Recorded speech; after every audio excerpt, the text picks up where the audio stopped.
Hey, Disturbing listeners, Love is Blind. Let's watch. Take your time. I had a date earlier. And he told me he had packed up all his stuff because he was like, if it's not you, then it's nobody here. Oh, is that so?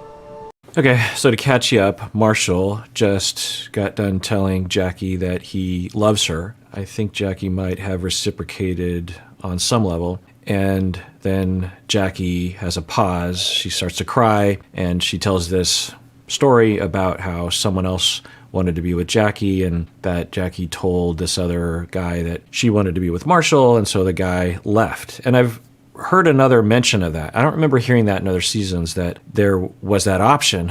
And of course there is. I mean, you're not in prison, that you can leave whenever you want to, of course. But I didn't know that people did that. Makes sense, right? That if you get 8 days into I think it's 10 days that they're in the pods, and you're just like, yeah, this is not working out, or the one person that you wanted is choosing someone else, you're not like, there's no one in second, so why would I go back to the drawing board, and why would I stay here? I can go home and actually go to my own bed and my own shower and back to the internet and my job and everything. So it sounds like someone left, and she's now informing him about this. So, she wants to be upfront and honest with him. Although, I don't know why she would have to say it in this moment, unless there's something more to the story. Let's see. When I hear, Marshall talk about you, I kind of get sick to my stomach. And I just feel so bad because I never want nobody to feel like that, I just couldn't end it with him just yet because he was, really going through it. And I just wanted to be transparent about that. Oh, wait, I think I was hearing it wrong. So I'll rewind it, actually. I think what Jackie is saying now is, or what she was always saying, is that she was interested in this other guy, but this other guy was hearing Marshall in the common area talking about how he was into Jackie, and it was hard on him. So he left because of that. Is that what we're hearing? And that leaves the door open to the possibility that Jackie is sad that this other guy left. Let's rewind. He told me he had packed up all his stuff because he was like, if it's not you, then it's nobody here. Oh, is that so? That's what he said. And he was like, when I hear Marshall talk about you, I kind of get sick to my stomach. And I just feel so bad because I never want nobody to... Okay, so it's unclear as to what that all means. It sounds like the other guy probably said something like, Marshall's talking about you a lot, so are you with Marshall or are you with me? And then she couldn't confirm that for him, and so he left or something. And then Jackie feels bad. She feels bad that someone is hurt, which is a good sign because it means that you have altruism, in contrast to at least what was exhibited by Micah. Feel like that,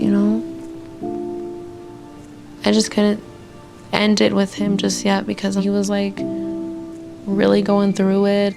And I just wanted to be transparent about that because I was scared to tell you. Okay. A lot of questions. If I were Marshall, I would take a beat because it could tweak him a little bit, but he should ask questions like, so was this other person a second to me being first, or was this other person in the running? Or maybe Marshall feels like he's been lied to by Jackie because Jackie didn't tell Marshall that there was this other person. I don't know. Let's see what he says. I feel like I just ruined the moment. I know what...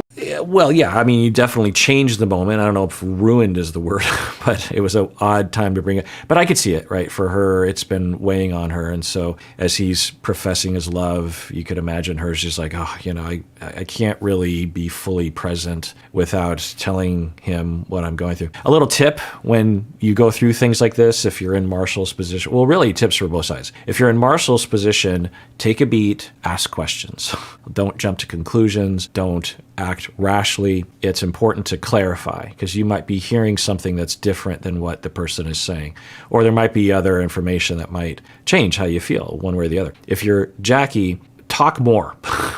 Because if I were Marshall right now, I would wonder what do you exactly say? Imagine that you're in the other person's shoes. This is a key to effective communication, whether it's in a situation like this or you're giving a lecture to a bunch of people. You want to imagine, you want to have one eye, one foot in the camp of you telling the person, but you want another foot, another eye on the other individual about what they are going through as you are telling. You got to hold both in your head. It's hard to do, but it's not impossible, because when you do that, then it helps you to know what to say. And for Jackie, I would hope that she would be in his camp a little bit and intuit that he would be threatened, that he'd be worried. And thus you would want to address those worries if you could. But I don't know, maybe Jackie is saying, I got to tell you, I was into someone else more than, I don't know what she's saying. So he should ask questions and she should be more forthcoming. What we have,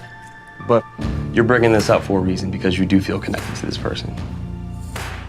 So, it wouldn't be a thing if you didn't. Okay. And good. Marshall seems calm, and apparently he's reading it right. That wasn't my assumption based on that, but the way Marshall puts it, that does make sense. And then I think we see a nonverbal confirmation from Jackie about that. And that's okay. That happens. That's happened before on the show. It doesn't mean that it's doomed between Jackie and Marshall. We have this fairy tale vision in our head that it's always like the rom-coms. Like, one of the tropes in rom-coms is that when you have the main protagonist and they're trying to find someone to date, there'll be that montage of all the bad dates that they go on, and there'll be these tropes, like if it's a woman, a heterosexual woman, they'll be the guy who is on his cell phone, or the guy who is allergic to everything, or the guy who shows up with another woman, or the guy who gets too drunk or something. There are these tropes that are used, and certainly people have been on dates like that. But what it does, it sets up so that when the protagonist actually meets the rom-com target, then it's a refreshing, a person that is a good match, that kind of thing. But the side effect of that, I think, on society, and it's weird that I would have to consider how we are indoctrinated into the culture via movies and TV shows. And one of the things that I think it will give a false notion of is that when you meet your one, it will be the one and it will be obvious. And that's not always the case. Sometimes it is, but sometimes it isn't. Meaning that for Jackie and Marshall, they might have a wonderful amount of compatibility and attraction ahead of them. They might have 50 years ahead of them of being in a wonderful relationship with all the normals of the ups and downs. And Jackie might have had a connection with someone else. It's the same for all of us. When we date, we might be dating a number of people, or at the very least, we have dated a number of people and felt connection with a number of people, and then we pick our one person. So that is also making me like a little hurt by that too. I just feel like you're mad at me. I'm not. I feel slighted. It's interesting. Marshall is being very differentiated right now. He is having emotions of sadness and hurt. And instead of transferring that into, transmorphing it into anger and rejection and distance, which is what most of us do in situations like that, even healthy people, he's sticking with the hurt. He's not jumping to any conclusions. He's not taking any actions. He's just like, hey, that makes me kind of sad that you had a connection with someone else. He's not raising his voice. He's speaking from his emotions. He's not being accusatory. It'd be normal. You would kind of want him. If you're Jackie, you would want him to be a little sad. If he was flippant and didn't care, it would either mean he doesn't care about you, or I guess on the positive side, he's polyamorous and doesn't really care about you having a connection with someone else as long as he has a connection with you. But anyway, so Jackie has an interesting reaction here, though, which is normal, but she seems to be transferring. She seems to be displacing and distorting. She's like, it sounds like you're angry at me. She either actually literally sees anger where there is no indication of anger. And of course, there's no nonverbal because they can't see each other. So either she's displacing that from her past where people would come down on her with anger in ways that were unfair. Maybe when she was a kid, she makes a mistake or something. Or maybe even a past romantic relationship where she fell out of love and the individual that she was involved with was abusive with her or something. Or she is trying to get out ahead of it by using, I don't want to say a manipulative tactic. I don't think this is what's happening with Jackie, but people will do this. They will come at you and say like, hey, I'm going to need you to work this weekend because of blah, blah, blah. Think of Office Space. And the worker is like, oh, okay. And then as the boss, you're just like, well, you don't have to get all angry about it. I mean, I don't know why you have to get so angry. And then that pushes the employee into a position where it's like, no, I'm not angry. I'm not. And then as the boss, you benefit from that manipulation because if there was anger, they just had to prove that they weren't. You know what I mean? You're forcing someone to agree with a side of things that you want them to be on. You want them to not be angry. So you kind of overshoot and then they have to prove it to you. You kind of come across like you're being victimized by unfair anger or something like that. I don't think that's what's happening, but let's see how they manage. But 2 thumbs up to Marshall in this situation. A little hurt by that too. I just feel like you're mad at me. I'm not.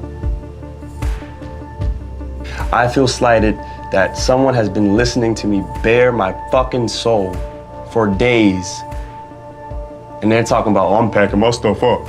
Yeah, I can't help but to just feel embarrassed about my town, not with Marshall, he's representing really well, but the cohesion in the common areas does not seem to be like it was in other areas. And of course, you're tempted to draw a conclusion on all people in Seattle, and of course that's ridiculous. Plus, I also want to say, in potential defense of my town, that a lot of young people who live in Seattle did not grow up here. They moved here for their tech job, which is fine. Now, a lot of people are actually not happy with that. I can't remember what they call the Amazon people. I can't remember what they call it. You can tech bros or Amazon. There's some term that people use to denigrate people who work for Amazon. But of course, you have your Microsofties and your Google people and your Facebook people and your Costco is centered here, Starbucks, Boeing, all those different companies, and people move here to work there. I kind of hope that some of the people on the show, that is the case. Of course, it's fine. I don't know. People talk crap about people from Seattle sometimes, and I get defensive because, I'm from Seattle, and most of the people I love are from Seattle, and these are good people. I don't like people talking bad about my mom or my dad or my brother or my sister or my other brother. My wife, she's born and raised here. But anyway, yeah.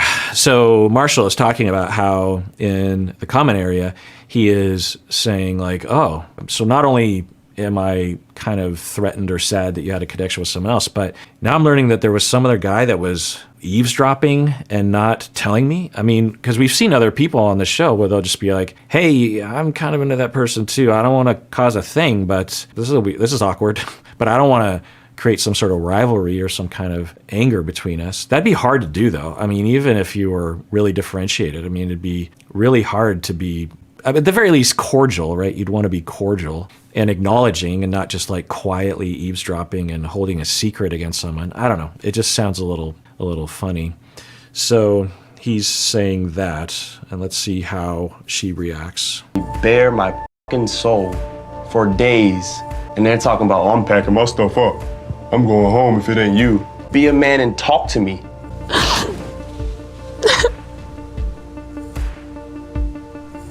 feel like I'm gonna throw up. Okay. Yeah, I think Jackie's having a traumatic reaction. I don't know that, of course, but it makes sense that she would be. I think what she's worried about is she feels like she is revealing something that she did wrong. I think she feels like she's been doing something wrong. She's been telling him that she's been having an affair, and of course, he's not taking it that way. And the relationship is over. Marshall seems like a smart enough fella that he'd be like, well, I've been talking to other women too. And I did have some minor connections. So I think we all basically knew that. We understand that's part of the thing. It is a little hard to hear that you had a connection with another person that I didn't know about. I have to adjust to that. But the main thing he's focusing on is this other guy, which, I think is potentially the bigger transgression. For her to have a connection with someone else she didn't do anything wrong by not telling him. It's hard to know. I wish they had like a day counter on it, because I think they skip around, right? Because we've already seen that Brett and Tiffany have already met and they proposed, and I think they do that on the last day. And presumably all this other stuff is happening in previous days. So I suspect this is later on in the week. So he could be hurt by that. But at the very least, the main thing he's focusing on is the main transgression. There was someone that, because in the common area, my impression is from previous seasons is that there's a lot of bonding and talking and processing and hanging out, right? You don't have anything else to do. So you get to know these people. You're in camp. I mean, when I think about going to camp-like environments, like when I was a kid, I'd go to church camp, or as an adult, I would go as a therapist, as a clinician, to different camps with kids for education and experiences and that kind of thing. I had this regular gig where I did it for a long time. And in just 2 days, you can go to camp not knowing a single person. You can leave camp with like 5 of the best friends for the rest of your life. I mean, you really bond, and it really just shows how isolated and how sectioned off all of us are, that all it takes is like 48 hours of sleeping in a bunk room with the same people and having breakfast, lunch, and dinner with the same people for 48 hours, and suddenly you're best friends, right? It's like we all have these... You know what? You know what we should do? There's so much loneliness in the world.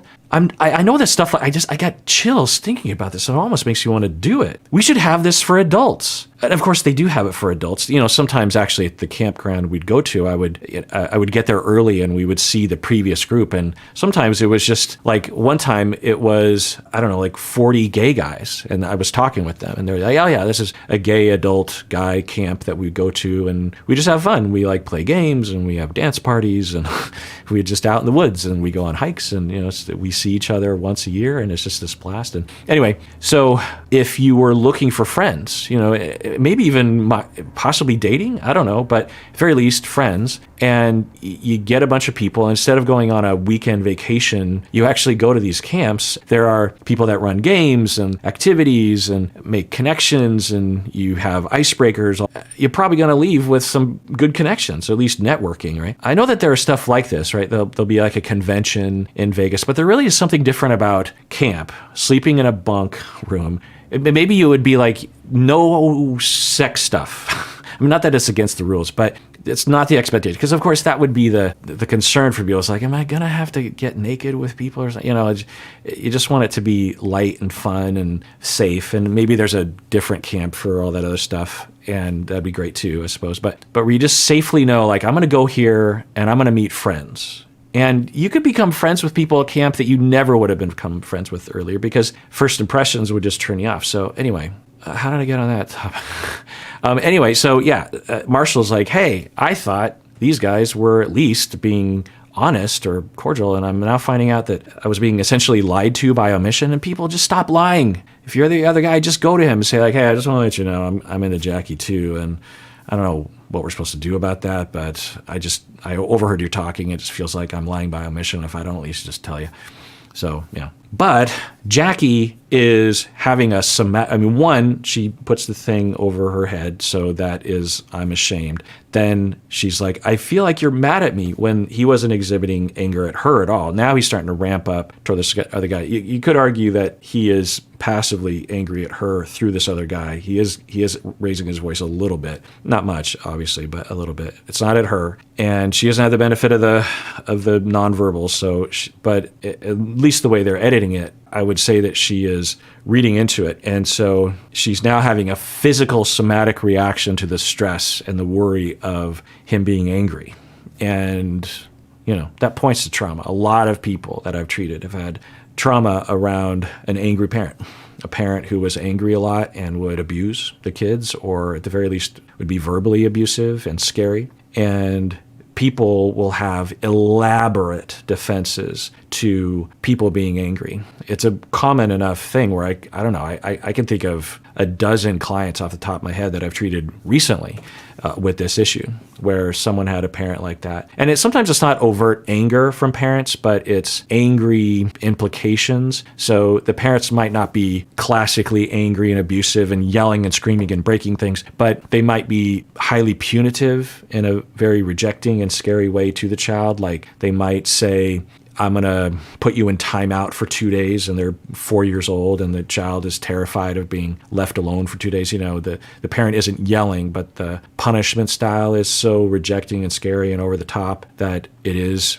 an anger expression and interpreted that way, and very traumatic and scary and terrorizing to the child. So she exhibits that behavior, which, it's a common enough issue that can be helped in therapy for sure. Essentially what you do is you become aware of the reactivity so that you can note it in the moment. You can manage triggers. You can soothe the selves. Like, I would hope that in this moment she'd be like, at least a part of her would say, okay, well, I'm having a reaction. I can't really avoid that, but I'm not actually in danger, one, because he can't even reach me if he was violent. He's also not showing any indication of violence. And I know enough about myself to know that I will infer violent threat when it's not necessarily there. And if I really think about it logically, there aren't any markers of physical danger. So I know that. I know my techniques about how to deep breathe. I'm not going, or how to reassure myself. I'm not going to take away the terror because that's ingrained in me. And then the other pillar, so that's self-awareness, and the other pillar is corrective experiences. A common scenario would be that if it is men, for example, that were abusing her, I don't know, but given that her reactivity to Marshall being a man, maybe there's some correlation there. And this is total speculation, of course. I have no data other than just this, which is honestly pretty strong data, but not a slam dunk indication.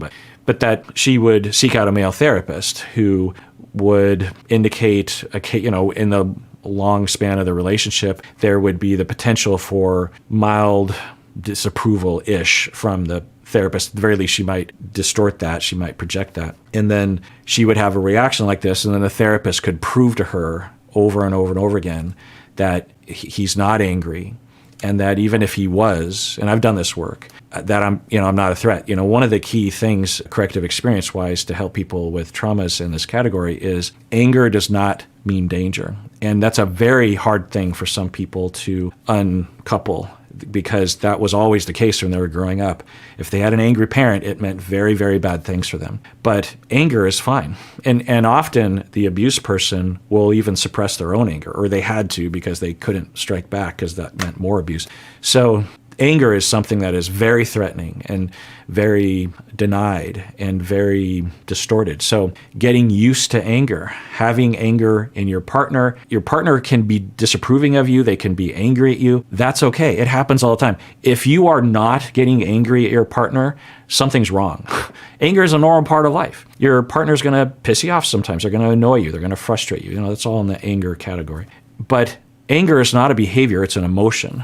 Being abusive, being rejecting, being violent, these are perhaps the product of anger, but there's a lot of products of anger. You can talk about your anger. You can ask for a hug. I'm so angry. Can you hug me? You can take a walk around the block. You can just rant for a while. That's what I do. I just, and then I'm not angry anymore. And so uncoupling those things, and of course being able to get in touch with your own anger of like, I'm angry and that's okay, and I'm safe now, and I have a safe environment, hopefully, in which I can be angry. I can express my anger, and I'm not going to be abused or abandoned. And even if I was, I have the power now to be able to protect myself. I have the freedom to get away, that kind of thing. Not always, of course, but so anyway, take note of this, because I think it is saying something. I don't know if it is. And they're talking about, I'm packing my stuff up. I'm going home if it ain't you. Be a man and talk to me. I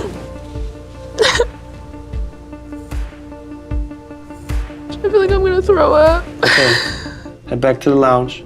Take all the time you need. I know what I need to do. A little confused. I think they edited it to some extent. So was something left out? I'm also confused as to what he means by, I know what I need to do. Is he actually angry at her? Is something going on here? I think she is having a reaction that is reminiscent of her past, which I feel bad for her. We don't have control over our transferences and our displacements and our traumas. And so hopefully she can get some help, get some reassurance, a hug. I hear the blood cries in the ground. There's only dust between us now. And it's possible that I didn't pick up on something, or they edited out, and he was being more explicit about saying he was rejecting her, and she's sad because of that, and that's why she's going to give him Margie. But that's not what they edited in anyway. He was saying, I'm just a little sad. He literally said, I'm a little sad that you had a connection with someone else, but I'm more upset that this other guy just didn't tell me. I mean, that's some serious bullshit. Bellboy, I'll take your shit downstairs. I'm in utter shock. I am disgusted. Which one of these fools is in here talking some shit? I'm ready to scrap. Well, he's gone, right? Or wait, maybe I missed something. The other fella, I guess that's what I'm hearing. The other fella didn't actually leave. He's still there. Ready to scrap, you know, just say, I don't know. He exhibited differentiation and maturity and health earlier with Jackie. He's like, yeah, I'm a little sad that you had a connection with someone else. That was very commendable. But to say I'm going to threaten violence, presumably the other guy is afraid and scared and hurt and rejected. I think the other I don't know, I'm confused. I wish he would have just asked. So Jackie, am I hearing that I have been your number one and this other guy realized he was number two and that's why he's leaving? Because if so, then that's great to know. I wish he could have just told me, because it sounds like it was there, and it feels weird not knowing about it, but I don't know. All's well that ends well. So I don't know. Because if he maybe got that reassurance, he wouldn't care that much about this other person. Okay, well, let's end it there. Everyone, please take care of yourself because you deserve it. You really, really do.